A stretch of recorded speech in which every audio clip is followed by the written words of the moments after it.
Hello everyone, I'm Tony Southcott, and today we're here to talk about The Long Night, which is episode 3 of season 8 of Game of Thrones, and believe me, the hype, the nervousness, the everything has been real this week. Between this and an endgame, I was sitting there wondering if there was a way to put myself in an induced coma so I wouldn't have to wait any longer. This shit was getting hard to wait for. And we've been waiting so long to actually figure out what's going on here. And for those that don't know, The Long Night is a reference to something that happened in the books a long time ago, the last time the White Walkers were up and around doing their thing. So we're getting back to this. Like, even knowing the episode title shows like how dire this situation is about to get. And we open in kind of a different way than I expected. I did not suspect that Melisandre was going to show up. So we've got Melisandre showing up, and she does do one of the coolest looking things that I've ever done. Before we get any further, spoilers all over the place. All over. Everywhere. Get out if you haven't seen it. Why are you here? Go watch it. Come back. Seriously. This is your last warning. Spoilers. But we are talking about some of the most important things that have happened in Westeros in their entire history, and that's a very long history. We're talking about the return of the Night King. We're talking about global obliteration. We're talking about the end of Westeros as we know it. And probably all life in Westeros, especially if this long winter and this long night continue to go. So when Melisandre comes back, immediately you're like, oh, Arya's lost her plot armor. And I don't know, like the opening of this, whenever she walks up and she gives you this hope by going up to the Dothraki horde and lighting all of their swords on fire. I was hyped. I was motherfucking hyped. And there's some issues that start right here with the writing of this episode. And it pisses me off desperately how poorly executed certain aspects of this were and how great some were. I know that some people are going to be pissed off that I didn't love it from beginning to end. But there are some serious problems here. And some great execution towards the end of the episode, but a lot of weird stuff that didn't make any sense. And it really bothered the shit out of me because we've been waiting so long for this. For them to fumble it right at the 2-yard line just seems like a terrible tragedy at this point. It's not disrepairable, it's just weird. And we're going to get into that. And I want to hear what you guys thought about that because I have a feeling a few of you are going to be saying some pretty lewd things about me in the comments for not immediately diving on everything in this episode. But let's start with that Dothraki horde. The Dothraki horde is basically based on the Mongols, like Genghis Khan, all these other things, Chinggis, however you want to pronounce it, depending on what era of historian you're reading from. But when they do their charge, and it's one of the most cinematic things I've ever seen in TV, in movies, in anything like that, where they're sweeping forward, and like you just know that the dead are out there, and I think the Dothraki were outnumbered by about 5-1. There was 100,000 undead and about 20,000 Dothraki screamers, if I'm remembering right. There might have been half that number. It's a little muddled. But when you're watching it and you see from Brienne's perspective as the torches start to go out, it's simultaneously one of the most intense, horrific, and scary things I've ever seen, as well as being one of the dumbest, because the Dothraki screamers are way better than that. Like, the Dothraki screamers make the fighters in Winterfell look like children. Like, not even Lyanna children. Make them look like little kids that picked up a wooden sword once or twice. The Dothraki horde should have been able to inflict so much heavy casualties on the undead that it should have been at least a fight. This was 1 minute, and they vanished. And maybe that's the point they're trying to get across, is that this is a threat unlike anything anybody's ever seen, and it's swallowing up the most fearsome fighters, and people realize that that hope is gone, and that they're basically fighting because there's nothing left to do. It's the idea of absurdity, and there's, like, they have no clue if this can even be won, and that hope is gone. So once again, I move back and forth on that, because it's like, the Dothraki horde has been talked up for so long, and then their budget wasn't high enough to actually use them, except whenever they fought against Jaime, and that was an excellent, excellent scene. So I'm pissed off because the Dothraki horde is basically gone. And that doesn't feel right to me. Like, I understand that there's some narrative importance here because this is also what gets Dany on her dragon and gets her to abandon the plan that they had initially set up. She goes out there because she's looking to burn. Like, she's looking to absolute murder. And that's what her and Drogon go do. But before we go any further, gotta be drinking a few of these. To the Dothraki horde. So, We lost one of my favorite pieces of Game of Thrones in one of the most pointless and easy ways possible. Let's keep rolling with the episode. So, we are looking at some of the more different visuals than you would ever think you'd see, especially watching from the very beginning of this, where you've got Jaime Lannister on the walls defending Winterfell with Stark steel. And it's incredibly beautiful what they end up doing with that, with seeing Brienne there. Brienne's always defended the Starks because she loved Catelyn, she loved Sansa. Like, that's not that odd seeing her up on those walls. But to understand that Jaime's been embraced despite everything, to understand that in the Godswood, you've got Theon with a spear, with his people, with flaming arrows, doing all they can. There's a lot that's being set here that's absolutely beautiful. And there's a lot that's being set here that's a little bit squandered. And I don't know, something's not sitting right, despite having multiple times in this episode where I was literally having tears run down my face because of how beautiful something was, while also being bugged to hell because of narrative choices. We're going to get into some of that stuff in a minute, but I'm going to sum up a few of them. The crypt, we knew that something was going to happen with the dead in the crypt. That ended up being kind of a nothing type thing. We thought the Starks might rise and fight with people. We thought that they might rise up and murder everybody in the crypt, which was close to what was happening. We got a weird moment where I thought that there was going to be a double suicide between Sansa and Tyrion, which I will say, I'm glad they finally acknowledged the fact that Tyrion was the best of the husbands there. I mean, Sansa acknowledged it. Their chemistry is coming back slowly. And I think that this episode did a lot. I don't think they're going to get remarried or stay married, since they never really, technically got divorced. But I am glad to see that there's more happening. And sorry for that, there was an audio cue from my other computer. So, we're looking at this right now, and I don't know. I love aspects of it where you've got the undead pushing into the Unsullied and into these flanks of warriors and armies and everything. And it's an unceasing tide. I love the visual there. I love the idea that even these Unsullied who are never broken, who are never going to have their will taken away, are just getting pushed back fully against their will. And it's insane how easily they're being deterred. We've seen what the Unsullied can do, and to see them just getting pushed back and pushed back and pushed back to a fallback position where they literally have nowhere else to go, and it's basically get people in the castle, we're going to die out here type situation. That's what they're dying for at one point. And I really did love the work they put in on making it so that this undead horde seemed impossible. That's the thing that's throughout this entire episode is this is a suffocating episode in the same way that the Battle of the Bastards was. The walls are closing in the whole time. The pressure's high, the pressure's high, the pressure's high. The pressure's so high that you start, your palms are sweating and you can't handle it. And you just want to know what happens next.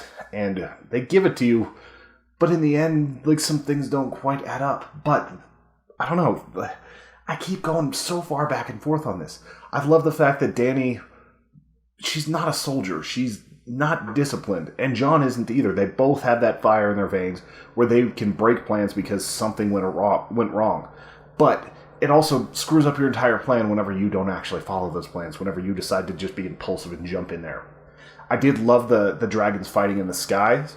I like that the Night King actually had to use a lot more strategy, because if he didn't go after both of the dragons properly, he was going to get his face beat in.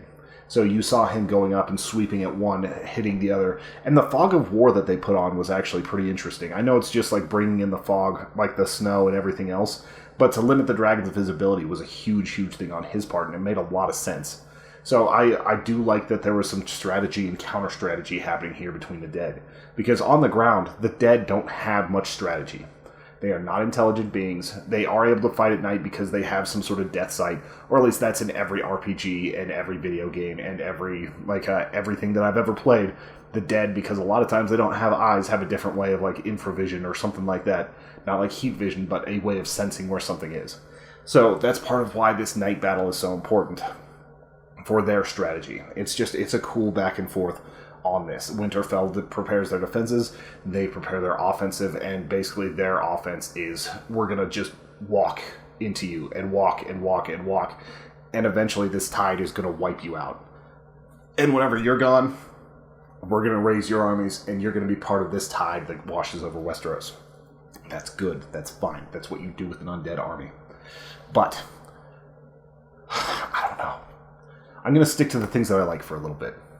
There are parts where Jon is walking through the castle and there is chaos all over the place. You look over and you see Jaime, and he's being pushed up against a wall. You see Brienne knocked down.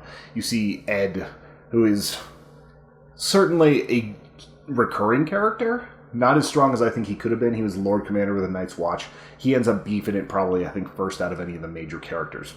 And as you're seeing Jon wander through this castle, you're seeing bodies fall from everywhere through the ceiling. And especially once the Night King starts resurrecting people again, like, it is absolute chaos in there. And you're seeing the frustration as Grey Worm, as Jaime, as everybody else is literally dying from exhaustion as these are rising again. These are their friends, these are their brothers in arms that they're having to fight and kill. Not to mention, I think some of the White Walkers were rising back up healed from what it looked like. I can't confirm that. But we have that, and that's fascinating and intense and beautiful and well written. And then we have like a few moments in the crypt where you just see a few of them popping out of there and killing a couple people, and then it's not really a big thing. I just thought that they did not put enough effort into that particular aspect of it. The next thing we're going to get into is probably one of the more solid things in the entire episode, and that is when you have the Hound being completely PTSD'd out. There's so much fire, there's so little hope, and he knows that you cannot fight death. At least not like this. There's no way, if they're already breaching the walls, and their numbers are probably about as strong as when they started because of the resurrections, there's no way they're going to be able to win this battle.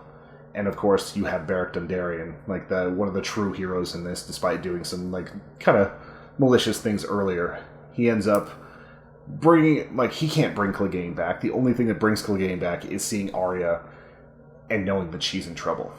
And this is also one of the coolest things where you get to see Arya go full ninja, full face of death as she is just working these people over, just like killing as many whites, and it's getting faster, and she's having to run, and she's hitting harder. And the thing that I was looking on Reddit about this, a lot of people didn't understand it. The reason why in this next scene she's having to be a little bit quiet, why she's taking a moment, is because she has her face mashed against a block. Like, she goes like face first into some bricks because she's running, and you can tell that she's on her back, and she's not, like, she's concussed, she's exhausted, she's not dying, but she's not in good shape. And so she's taking a reprieve from that, like trying not to have to fight 10 White Walkers at once, or 10 of the Whites at once. And so then we get like this really intense scene of her basically being stalked Velociraptor style in Jurassic Park through the kitchen, where it's a mix of hiding and a mix of guile and using her rogue skills. Everybody knows she's straight up rogue. She's dropping like 10d6 every time that she gets to attack somebody. But like just that little bit where it's going deeper, and then she realizes she can't do anymore and she has to run. She runs into Beric, and Beric starts saving her. And then we get Beric Dondarrion's like hold the door moment. The entire reason why he's been resurrected so many times by the Lord of Light is because in this moment he has to be there. In this moment, if Bran hasn't given her the dagger that came in episode 2 of this entire series, things are gonna go sideways. If all of these things don't come together, if Clegane doesn't build that bond with Arya, if Clegane doesn't come back from his injuries after Brienne whooped his ass, all of this does not happen. They have to get there. They see Melisandre, and Melisandre reminds her of what we say to death, and it's not today. And at that moment, you see Arya go sprinting off. And one of the clever things that this series does, at least in some of the battles, is they will let enough time breathe that you kind of forget that somebody ran off. You get the feeling that Arya is going to do something incredible, but then you get focused in on Jon trying to yell at a dragon whenever it's about to cook him, or various other things. We're going to take one moment to Beric Dondarrion.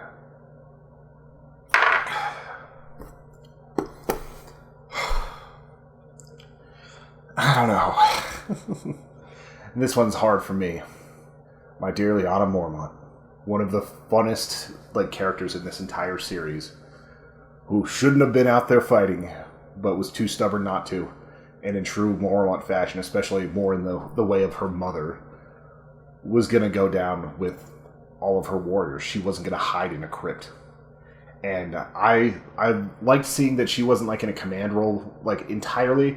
She was trying to make sure that things got relayed to her people, that she was doing what she could for morale. And seeing her out there for morale and seeing her fight would honestly, I think, help a lot of people. It would keep them on their feet just a little longer, a little bit better. She was a rallying cry.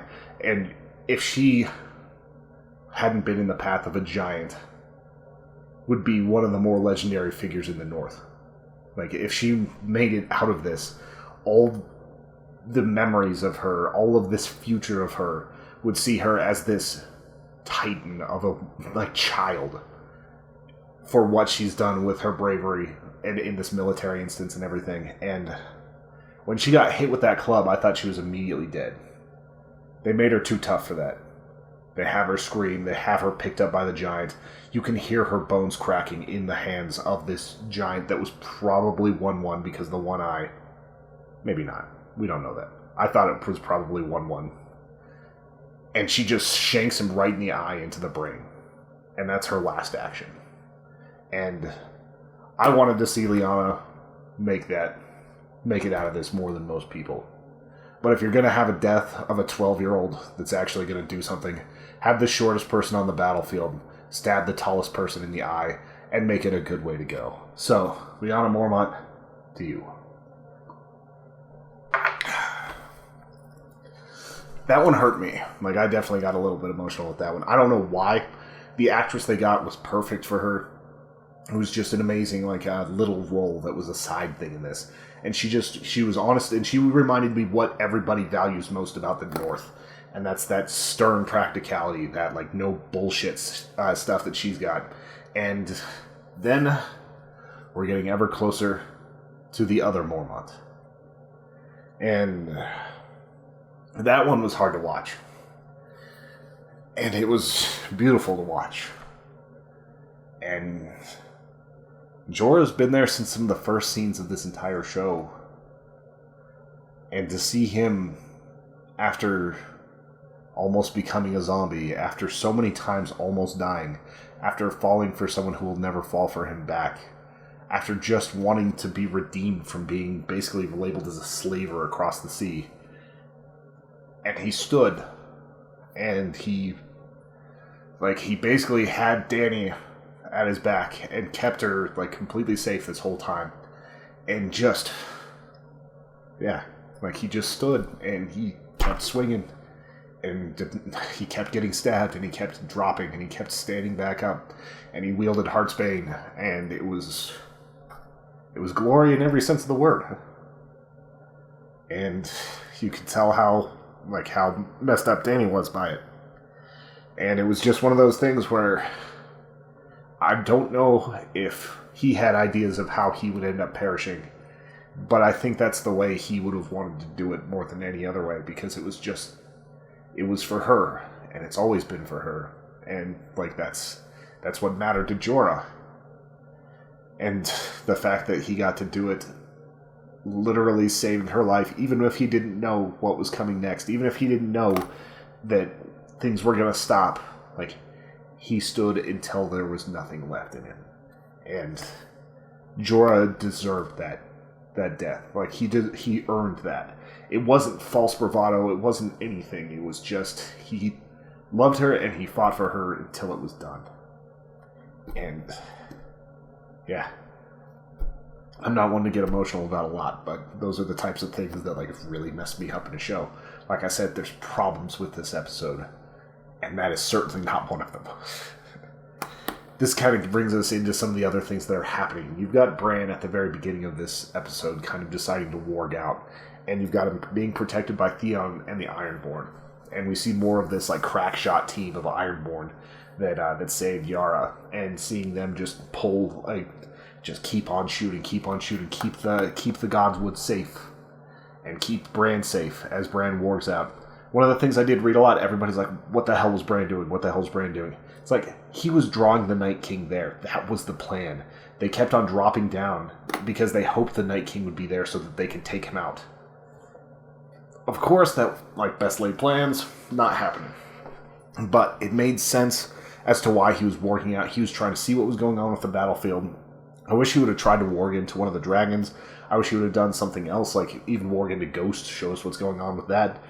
But, like, I was not bothered by it. A lot of people on Reddit were, because they're like, oh, he's useless, what's he doing? It's like, he's warging out and being in that trance. He's in, like, the Three-Eyed Raven thing, so that he can actually draw the Night King to him. That's the entire plan. And that's what he did. And we watch as Theon also gets his redemption. Like, you have Bran, who is one of the kids that supposedly Theon was supposed to have killed whenever he took Winterfell. That he was supposed to do so many bad things to. And Bran talks to him in probably what's the most sincere since he's become this other thing. And he said, Theon, you are a good man. And he thanked him for what was about to happen, and Theon knew that his fate was sealed, but that he died at home. And his home was Winterfell because Ned raised him as a Stark, even though he was kind of just taken from the Ironborn as a punishment for them trying to rebel. And that was really, really good for this. Like, I hate saying good because it's just like, that's too mild a word. His arc, he'd been trying to become so much more than whenever he was Reek for so long. And he was so bad to the Starks, and he did so much. I don't know if he has fully earned his redemption. But he got as close as he's going to get.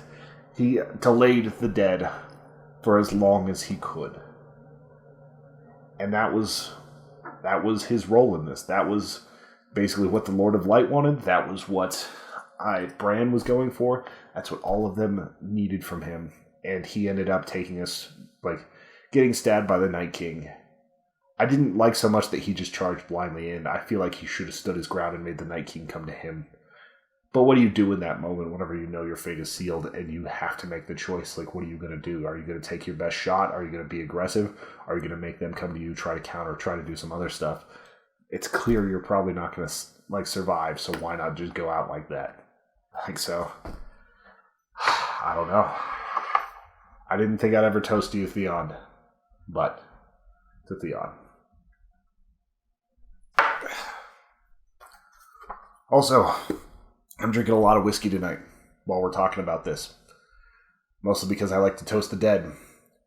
I feel like there's a lot that we should be pouring out for all the dead on that battlefield and everything else. And it's just not as many shots as I thought I'd have to take. That's one thing with this episode, is I thought there was going to be a lot more heartache. I didn't think there was any way that Grey Worm or Brienne would make it out. I thought Jaime probably would, because he has to do the thing with Bronn where Bronn's going to try to assassinate them or pretend like he's going to assassinate them and just join them. Like, there were a few more things that he had to wrap up beforehand, but I didn't think that the toll was going to be so light in this episode as far as the main characters. The toll on the armies is pretty substantial, because now it's basically Daenerys Targaryen, 2 dragons, and about 12 people trying to take over. So they've got some issues to work out. There's definitely some things there, but we've got to cover a little bit more. Let's see. Once again, like, on here, I've got, like, the crypts being a non-thing, where it's like you see them rising, you see all that. I'm going to rewatch it and see if it's any familiar faces, see if it's like Ned's bones or something like that, but I don't think it is. And I don't know. I just felt like everything happening in the crypts was non-substantial to this episode. I did like that Tyrion was in armor. I thought that he was going to come out and fight. I know that he wanted to. There was one part that was kind of creepy with the crypts where they're pounding on the doors, but I'm done talking about the crypts. That was a lost opportunity.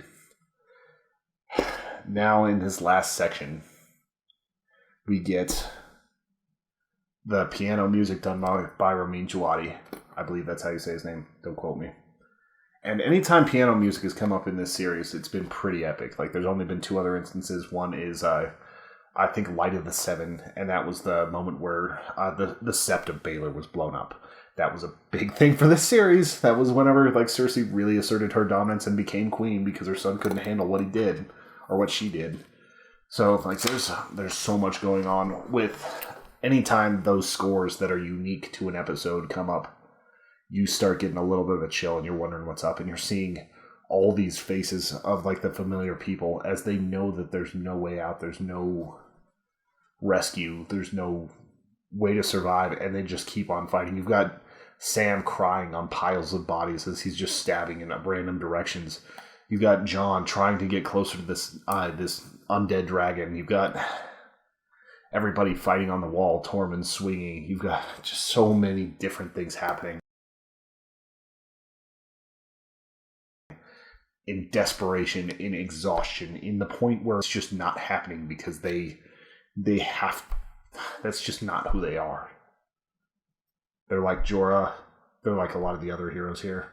They're faced with oblivion, and they only can fight until they're done. And there's no give up.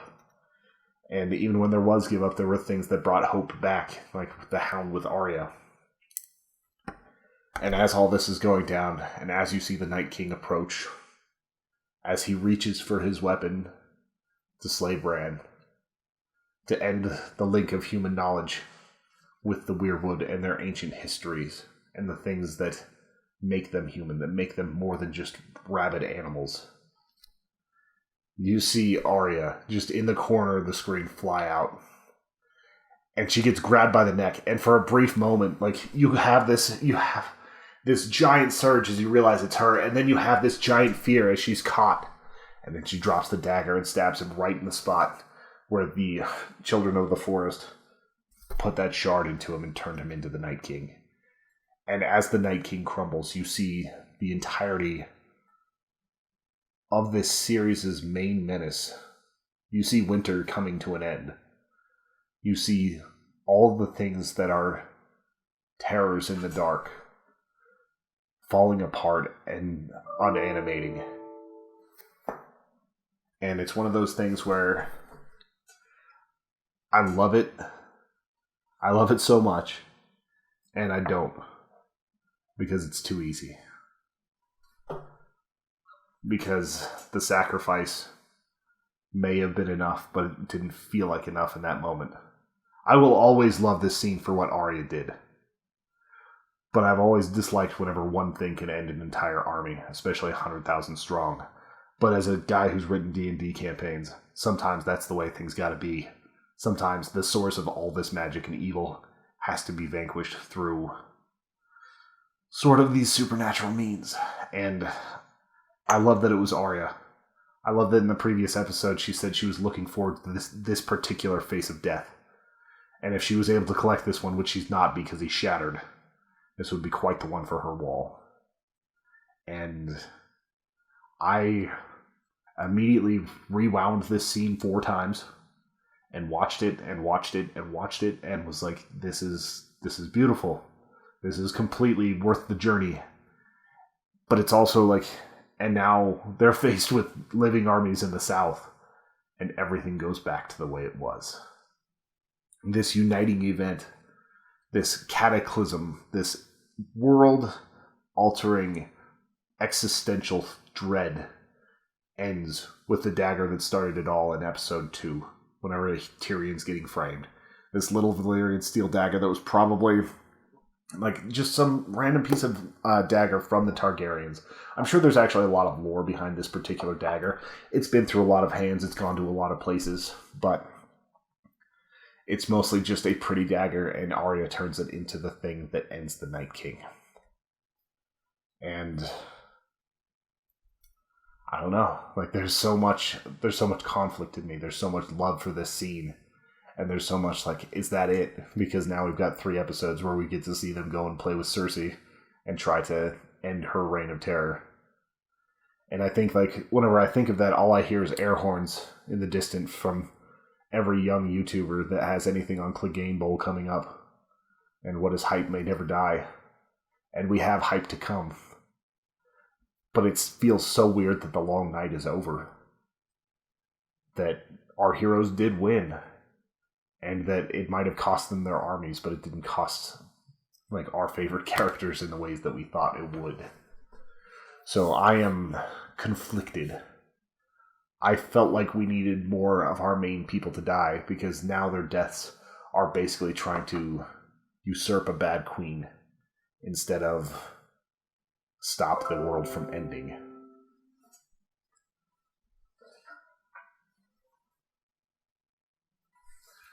Sorry, there's just so many Windows updates happening. And I think that's most of what I have for this episode. Am I hyped to see the rest? Absolutely. Am I a little disappointed tonight? A little. Am I still excited and hyped and happy and amazed by this show? Possibly more than ever. And it's such a bittersweet, weird thing. Because I didn't think that the war for the North, the war for Westeros, was over yet. And the war that really mattered to me, that was more intriguing than just men on battlefields, the one with so much ice and fire, came to an end tonight. And we're at episode 70. We have 3 more. 3 long episodes to wrap up what is easily the best fantasy show ever put on television, and possibly one of the best TV shows that's ever been made and will ever be made. So I'm in a bittersweet spot where it didn't land exactly how I hoped it would. But I'm not mad. I'm just frustrated a little bit. And I think that that's why I want so much of this to just... I'm not ready for it to be over. And none of us really are. But it's coming up soon. And I don't know. I'm really grateful that I get to share all this with you guys. That part of my job is to talk Game of Thrones and to be part of this, even if I'm completely outside and removed of it. So thank you all for listening. Thank you all for watching. I want to know what you think is coming. I want to know your every reaction to the things that happened in this episode. And I think just for the Night King being such a villain for so long, even though he never really talked, I will drink one more to the fallen, to the undead, to the finally resting, because they certainly didn't want to be a part of that army when they were living. So, to our heroes, and to the end of the long night.